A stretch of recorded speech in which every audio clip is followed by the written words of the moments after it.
Hello friends, welcome to my channel. I am doctor Nikhil Chaudhary, consultant in vascular surgery. तो आप सबके लिए मैं थोड़ा सा मेरे बिजी शेड्यूल में से टाइम निकाल रहा हूँ, वीडियोस बना रहा हूँ आपके अवेयरनेस के लिए। तो जिन लोगों ने अभी तक सब्सक्राइब नहीं किया है वो लोग प्लीज मेरे चैनल को सब्सक्राइब कर लीजिए और बेल आइकॉन पे क्लिक कीजिए, so that all the necessary information जो है वो आपके पास पहुंच पाएगी। तो आज मैं एक ये सिंपल पौधे के एग्जाम्पल से आपको कुछ समझाना चाहता हूँ गैंग्रीन के बारे में। बहुत लोगों का सवाल होता है कि गैंग्रीन कब होता है, कैसे होता है और इसका इलाज के बारे में भी मैं बताऊंगा। तो जैसे कि दोस्तों, ये एक साधारण सा पौधा है, मनी प्लांट जिसे कहते हैं। इसको अगर हम पानी देना बंद कर दें तो क्या होगा? ये जरूरी नहीं है कि अगले ही दिन इसके पत्ते काले हो जाए। उसी तरह से अगर शरीर के पैर के नस अगर बंद हो जाती है तो उसका मतलब ये नहीं कि अगले दिन आपके पैर की उंगली काली हो जाएगी। उंगली काली तब होती है जब बहुत दिनों तक उसको ब्लड सप्लाई नहीं मिल रहा होता है और फिर वो धीरे धीरे धीरे डेड होके वो काली हो जाती है, तो उसे कहते हैं गैंग्रीन। जैसे ये पौधे को अगर हम पानी देना बंद कर दे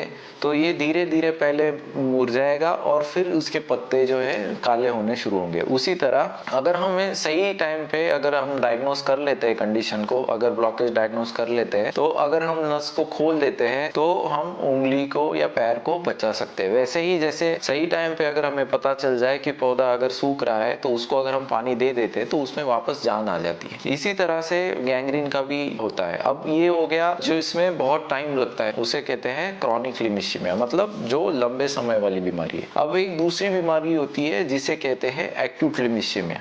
एक्यूट लिमिशियमिया का मतलब ये होता है कि जैसे मैंने इस पत्ते को काट दिया, अगर जैसे ही मैंने इस पत्ते को काट दिया ये पत्ता नीचे गिर के धीरे से जल्दी से काला हो जाएगा, तो उसे कहते हैं एक्यूट लिमिशियमिया। मतलब एकदम से शरीर की अगर कोई बड़ी नस बंद हो जाए या कोई नस एकदम से क्लॉट से भर जाए तो उसमें जो है गैंग्रीन होने से पहले पैर ठंडा होना, पैर नीला पड़ना, ये पहला साइन आता है और वो केस जो होता है वो इमरजेंसी केस कहला जाता है। सो एक्यूट लिमिशियमिया जो है वो एक इमरजेंसी है एक तरह से। तो ऐसे केस में हमें अर्जेंटली पेशेंट को इवेल्युएशन करके, अगर क्लॉट है तो उनको क्लॉट को सक्शन करके या तो फिर छोटा सा कट लगा के सर्जरी के द्वारा उसको साफ किया जाता है और फिर जो बची हुई नस है उनका एंजियोग्राफी करके देखा जाता है कि किस तरह से वो काम कर रही है। दोस्तों, अभी आपको थोड़ा सा क्लियर हो गया होगा कि पैर की नस बंद होने के कारण आप दो प्रकार की समस्याओं में फंस सकते हैं, जैसे मैंने पहले भी बताया। एक होता है एक्यूट लिमिशियमिया जो कि इमरजेंसी होता है और दूसरा होता है क्रॉनिक लिमिशियमिया जिसमें धीरे धीरे धीरे करके नस बंद होती है और ब्लड सप्लाई कम हो जाता है और जिससे धीरे धीरे जैसे पौधा मुरझाता है वैसे पैर में ताकत कम होती है, पार्ट काला हो जाता है, उसे कहते हैं ड्राई गैंग्रीन। तो ड्राई गैंग्रीन और उसके बारे में मैंने और भी वीडियोस बनाए हैं, आप डिस्क्रिप्शन में जाके देख सकते हो, उसके बारे में और डिटेल जान सकते हो। तो अभी के लिए इतना ही। Thank you so much for listening. Bye bye.